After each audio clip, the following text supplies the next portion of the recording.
সবাইকে আসসালামু আলাইকুম। তো যে বিষয়টি নিয়ে এখন কথা হচ্ছে, সামাজিক যোগাযোগ মাধ্যম সহ টিভি চ্যানেলগুলোতে লালমনিরহাটে একজন নির্বাহী ম্যাজিস্ট্রেট সরকারি চাকরিতে দায়িত্বরত একজনের যেই কথাবার্তা তিনি তার ফেসবুকে দিয়েছেন একটি দায়িত্বশীল জায়গায় থেকে, এটি কি এটি নিয়ে আজকে কিছু কথা বলতে চাই। তো আগে তার পোস্টগুলো একটু পড়তে চাই। আমার স্টুডেন্ট হিসেবে এগুলো আমার নিজের মাথায় আন্দোলন করেছি, তো ওই জন্য নিজের মাথায় অনেক লাগলো তার কথাগুলো। তিনি এই বর্তমান যে সরকার, তিনি বলেছেন সাংবিধানিক ভিত্তিহীন। অন্তর্বর্তীকালীন সরকারের প্রধান উপদেষ্টা বলেছেন রিসেট বাটনে পুশ করা হয়েছে, অতীত মুছে গেছে। রিসেট বাটনে ক্লিক করে দেশের সব অতীত ইতিহাস মুছে ফেলেছেন তিনি, এতই সহজ। কাউন্টডাউন শুরু হয়ে গেছে আপনার মহাশয়। তবে একটি বিষয় আপনাকে ধন্যবাদ জানাইতেই হয়, তুমি কি আমি কে রাজাকার রাজাকার। আপনাদের এই স্লোগানটা যে অক্ষরে অক্ষরে সত্য ছিল, এটা এত অল্প সময়ে দিনের আলোর মতো পরিষ্কার করে দিয়েছেন, এজন্য আপনাকে অসংখ্য ধন্যবাদ। তিনি বর্তমান ইউনূস সরকারকে সাংবিধানিক ভিত্তিহীন সরকার বলেছেন, মানে এটা সংবিধান বহির্ভূত একটি সরকার। তো আপনার নেত্রী চলে গেল কেন, প্রধানমন্ত্রী শেখ হাসিনা? তিনি থাকতো, তিনি তো এখন দেশের সরকার। কি জন্য গেল? এই যে লাখ লাখ মানুষ তার গণভবন ঘেরাও করলো, তিনি কি জন্য পালালেন? অন্তর এবং রিসেট বাটন, তিনি এই বিষয়টা রিসেট বাটনে মুছতে অতীত, এটির মাধ্যমে কি তিনি মুক্তিযুদ্ধকে মুছে দিতে চেয়েছেন? মুক্তিযুদ্ধের তো এখানে কোনো কথাই আসেনি। মুক্তিযুদ্ধের পরে যে শাসকগণ, স্বয়ং শেখ মুজিব, তিনিও মুক্তিযুদ্ধের যেই আকাঙ্ক্ষা নিয়ে এসেছিলেন সেটিকে তিনি বাস্তবায়ন করেছেন। কেউই তার কথায় অনড় থাকে নাই। সবাই ক্ষমতা পেয়েই কিভাবে এই গণতন্ত্র বলেন, আমরা যে যার জন্য মুক্তিযুদ্ধ করেছি, সব কিছুকে মাটির সাথে ধূলিসাৎ করে দিয়েছে।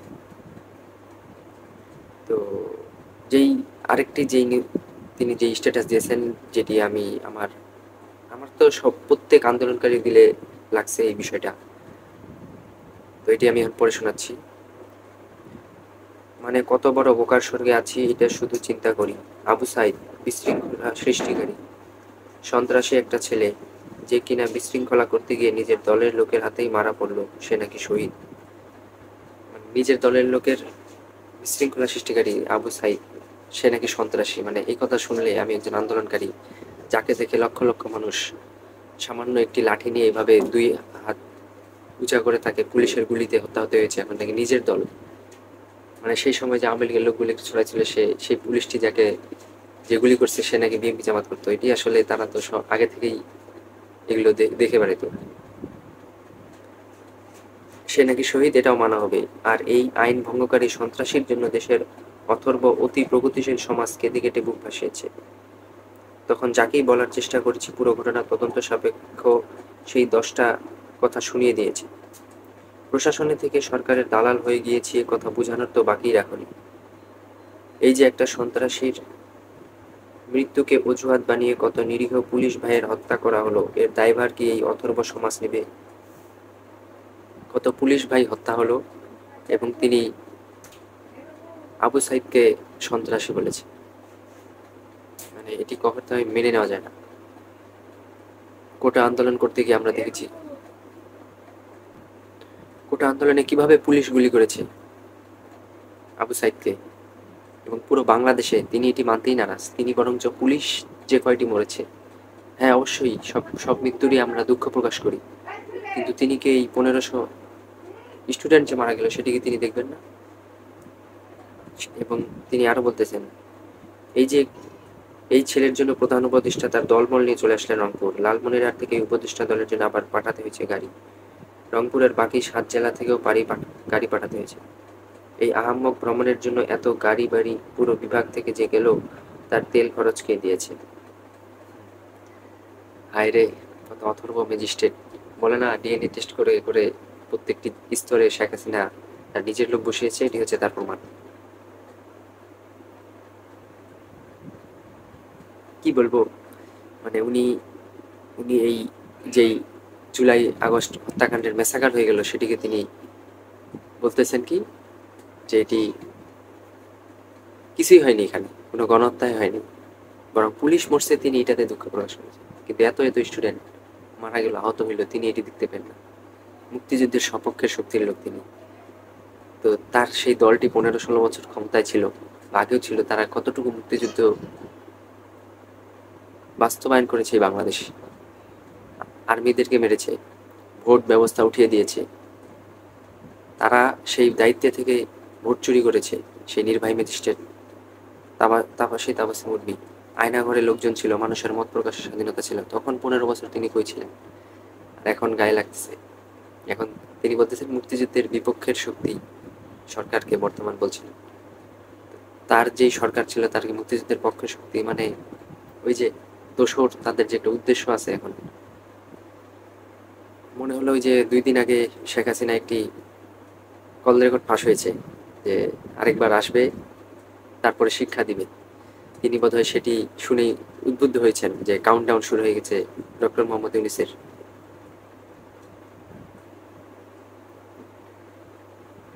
কাউন্টডাউন শুরু হয়ে গেছে আপনার মহাশয়। মানে বিষয়টি খুবই হাস্যকর, হাস্যকরও বটে, রাগান্বিত হচ্ছি। তিনি তো তাকে সাময়িক বহিষ্কারও করা হয়েছে দেখলাম, ওই ওএসডি করা হয়েছিল, এবং আজকে দেখলাম বহিষ্কার, তাকে পুরোপুরি বহিষ্কার করে দেওয়া হয়েছিল। এমন শুধু এই তাপসী তাবাসসুম উর্মি না, এমন প্রত্যেকটি জায়গায় এই সরকারের এরকম চাটুকার দোসররা আছেই, যারা ডিএনএ টেস্ট করে। আমার তো এর পরীক্ষার দিকেও নজর দেওয়া উচিত, যে কতটুকু সঠিকভাবে সঠিক ভিত্তিতে পরীক্ষায় দিয়ে এই সংবিধানের চেয়ারে বসেছে। সাধারণ মানুষ হয়ে গিয়ে আপনি কি বলবেন বলেন? একটি নির্দিষ্ট জায়গা থেকে আপনি একটি সরকারকে বলতেছেন সে হচ্ছে সাংবিধানিক ভিত্তিহীন, সংবিধানের কোনো ভিত্তি নেই। আপনার যে সরকার শেখ হাসিনা 14 বছর কোনো বিনা প্রতিদ্বন্দ্বিতায় বিনা নির্বাচনে ছিল, তখন কি সংবিধান এটি মান্য করেছিল? তখন আপনি কোথায় ছিলেন? মানে এগুলো হচ্ছে আওয়ামী লীগের দোসর। এরা এরা এখনো প্রত্যেকটি জায়গাতেই আছে। আমরা শুধু উপর স্টেজ ফাঁকা করে দিচ্ছি, কিন্তু নিচের জায়গাগুলোতেও কিন্তু এরা আছে। এখন তিনি এই জুলাই ম্যাসাকারকে, এই গণহত্যাকে কোনো হত্যাই মনে করতেছেন না। তিনি পুলিশের হত্যাকে হত্যা মনে করতেছেন। অবশ্যই পুলিশের হত্যাকে আমরাও মনে করি হওয়া উচিত ছিল না, কিন্তু শেখ হাসিনা যেভাবে তার বাহিনী দিয়ে সাধারণ মানুষের উপর গুলি চালিয়েছে, সেটি কি মেনে নেওয়া যায়? তিনি সেটিকে কিছু বলছেন না, তিনি শুধুই পড়ে আছেন। তিনি কখনোই চান না দেশে মুক্তিযুদ্ধের বিপক্ষের শক্তি ক্ষমতায় আসুক। ওই যে একই বয়ান, দেখবেন এই মুক্তিযুদ্ধের বিরোধী শক্তি তারা একই বয়ান দেয় সবসময়, ওদের তার কোনো বয়ান নেই। এই একটি জিনিস ইউজ করে তারা এই 15 বছর ক্ষমতায় থেকে বাংলাদেশের মানুষকে বিভক্তি করে আজকে দেশের এই অবস্থা করেছে। তাকে, তার মতো এরকম আরো অনেক আছে যারা এখনো পদে অবলীলায় বসে আছে, এবং তারা বিভিন্ন ভিতরে ভিতরে অনেক চাল চালতেছে। এই অপরাজিত ফেসিস্টের দোসরগুলো এখনো আছে। এগুলোকে অবিলম্বে যেখানে যেখানে আছে প্রত্যেকের চাকরি থেকে অব্যাহতি দিতে হবে, এবং নতুন ছাপ লোক বসাতে হবে। এমন মুক্তিযুদ্ধের সপক্ষের শক্তি নিয়ে কতটুকু জ্ঞানহীন একটি মানুষ। এই 15-16 বছর ধরে যে অত্যাচারগুলো সাধারণ মানুষের উপরে, গুম হলো, খুন হলো, সেগুলো মুক্তিযুদ্ধের পক্ষের কাজ। তাহলে আমরা তার অনুযায়ী বুঝতে পারি তিনি ডক্টর ইউনূস স্যারকে মুক্তিযুদ্ধের বিরোধী সরকার বললেন। তো এবং তিনি কি সন্ত্রাসী বলতেছেন আবু সাইদকে, গণহত্যাকে গণহত্যা মানতেছেন না। মানে বিষয়গুলো দেখছেন, ফ্যাসিস্টের দোসরদের তারা এখনো মানতে চায় না। এই যে একই শেখ হাসিনার টোন নিয়ে কথা বলতেছে। তো এই জিনিসগুলোর দিকে আমাদের নজর দিতে হবে, এবং এগুলোর ভিতরে আওয়াজ তুলতে হবে। এবং কেউ কেউ এর পক্ষে দাঁড়াচ্ছেন যে সাহসী মেয়েটি, সাহসী। আর ওই 15 বছর ধরে যে গুম হয়েছে, খুন হয়েছে, ওই তখন তো একটা কথা বলেন, এই সাহসী আপনাদের বুঝাই যায় সে একটি উদ্দেশ্য নিয়ে এই কাজগুলো সংগঠিত করেছে। তো ভিডিওটি অনেক লম্বা হয়ে গেছে, আমি আর বেশি কিছু বলতে চাই নাই, শুধু শেষ কথাটি বলতে চাই, এগুলোর ভিতরে আমাদেরকে কথা বলতে হবে। এইরকম যারা প্রশাসন প্রত্যেকটি জায়গায় এই ফ্যাসিস্টের দোষরা আছে, ওদেরকে অবিলম্বে এই চাকরি থেকে অব্যাহতি দিতে হবে। এবং আমরা এরকম দোষর, এরকম উদ্দেশ্য যারা এরকম ছড়াবে, ওদেরকে আমরা প্রতিরোধ করব। এবং যারা এদের পক্ষ নেবে সব ফ্যাসিস্টের দোষর। সবাইকে আসসালাম।